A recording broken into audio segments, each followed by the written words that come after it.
अब पढ़ेंगे हम बेटा इसकी कूलम्ब्स लॉ की लिमिटेशन। लिमिटेशन क्या क्या है? फर्स्ट लिमिटेशन क्या है बेटा? It is true only point charges. इसलिए ट्रू है ओनली पॉइंट चार्ज के लिए। It is true only for point charges but it is not true. It is not true for, इसलिए ट्रू नहीं है ये, एक्सटेंडेड चार्ज, जो बड़े बड़े चार्ज होते हैं। एक्सटेंड मीन्स दूर दूर चार्ज होते हैं, एक्सटेंडेड चार्जेस। ठीक है, ठीक है। पहली लिमिटेशन क्या है? It is true only for point charge, जो पॉइंट चार्ज होते हैं उसके लिए ट्रू है, जो Coulomb's law. It is not true for extended charge, extended charge के लिए ट्रू नहीं है। और सेकंड लिमिटेशन बेटा, second distance, it is true for, it is true for large distance, large distances होती है ना उसके लिए ट्रू है। It is true for large distances and small distances, small distances but लेकिन it is not true for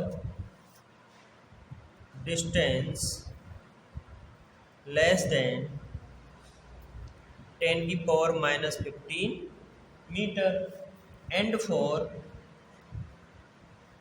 10 की power 15 metre. ठीक है, जो हमारा जो फोर्स होता है ना, जो कूलम्ब्स लॉ, वो कहाँ कहाँ पर लगता है?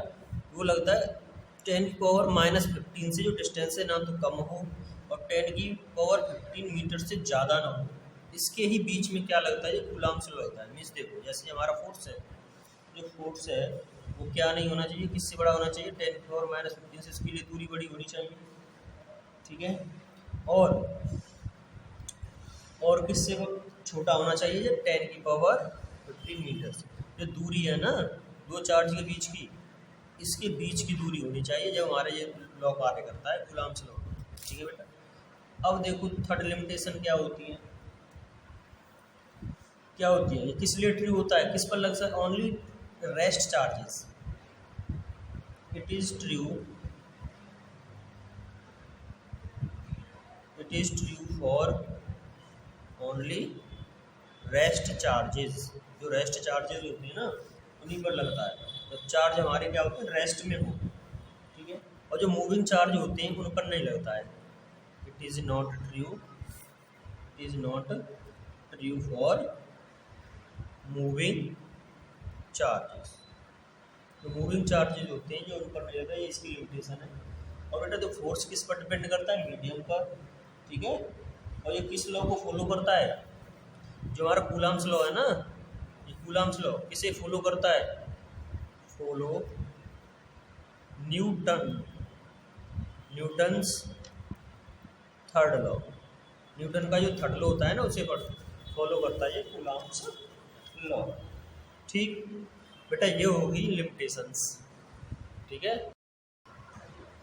बेटा, आप पढ़ेंगे प्रिंसिपल ऑफ सुपर कंपोजिशन। जब हमारे पास कहीं क्या हो, चार्जेस हो, जैसे देखो जब दो चार्ज होते हैं तो दो चार्ज के बीच फोर्स निकालते हैं। तीन चार्ज होते हैं तो कैसे निकालेंगे? जैसे देखो एक ये हमारा चार्ज है Q1, ठीक है, ये पॉइंट है। दूसरा पॉइंट ये, इस पर चार्ज है हमारा Q2, तीसरा ये Q3। तो हमें क्या पूछे? हमें पूछेगा फोर्स Q3 पर क्या होगा दोनों पॉइंट चार्ज के द्वारा, Q1 और Q2 के द्वारा। बेटा फोर्स निकालेंगे तो कैसे निकालेंगे? पर ये क्या है? सभी ये पॉजिटिव चार्ज है, तो यहाँ से फोर्स लगेगा Q2, किस पर फोर्स लगाएगा? Q3 पर। क्या होगा वो होगा F32। ऐसे ही Q1 लगाएगा Q3 पर तो वो क्या आएगा? F31। जब हम फोर्स निकालते हैं तो कैसे निकालेंगे? नेट फोर्स कैसे निकालेंगे? तो हम निकालेंगे नेट फोर्स। इसके लिए फोर्स क्या होगा? फोर्स किस पर? 3 पर, तो F3। इसे मान लें हम क्या? Net force. क्या मान लें? Net force. तो क्या होगा? वेक्टर सम हो जाएगा बेटा इनका, F32 प्लस F31। ऐसे ही तो निकालेंगे। ठीक है, अगर ऐसे ही हमारे पास n चार्जेस हो, ठीक है। जैसे चार्जेस हों Q1, Q2, Q3, Q4 dot dot dot Qn, ऐसे हमारे पास कितने चार्ज हैं।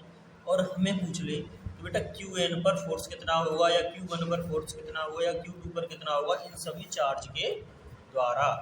तो कैसे निकालेंगे, जैसे हम Q1 पर निकालें, ठीक है, तो वो क्या हो जाता है, वो हो जाता है बेटा देखो, जैसे हमने यहाँ एक क्या बनाया, आइसोलेटेड बॉडी बना ली, इसमें क्या है, अनेक पॉइंट चार्ज है, ठीक है, ये Q1, ये Q2, Q3, Q4, Q5 ऐसे करके, या Qn मान लो करके। तो फोर्स हमें Q1 पर निकालना है, इसके द्वारा फोर्स इधर लगेगा, इसके द्वारा फोर्स इधर लगेगा, ठीक है, 4 के द्वारा इधर जाएगा, Q5 के द्वारा इधर जाएगा, ऐसे ही तो फोर्स जाएंगे, ठीक है। तो बेटा देखो कैसे निकालते हैं, वेक्टर सम कर देते हैं हम सभी का, ठीक है। हम नेट फोर्स निकालना है, कहाँ पर, F1 निकालना है, क्या नेट फोर्स किस किस पर। सबसे पहले क्या निकालेंगे, F1 पर लगेगा Q2 के द्वारा, प्लस फिर क्या ऐड करेंगे, फिर F1 पर ही लगेगा 3 के द्वारा, प्लस फिर F1 पर ही लगेगा 4 के द्वारा, प्लस फिर F1 पर लगेगा 5 के द्वारा, प्लस डॉट डॉट डॉट ऐसे ही चलता रहेगा। डायरेक्ट लास्ट में क्या लगेगा, F1 फिर n चार्ज के द्वारा, ठीक है, F1।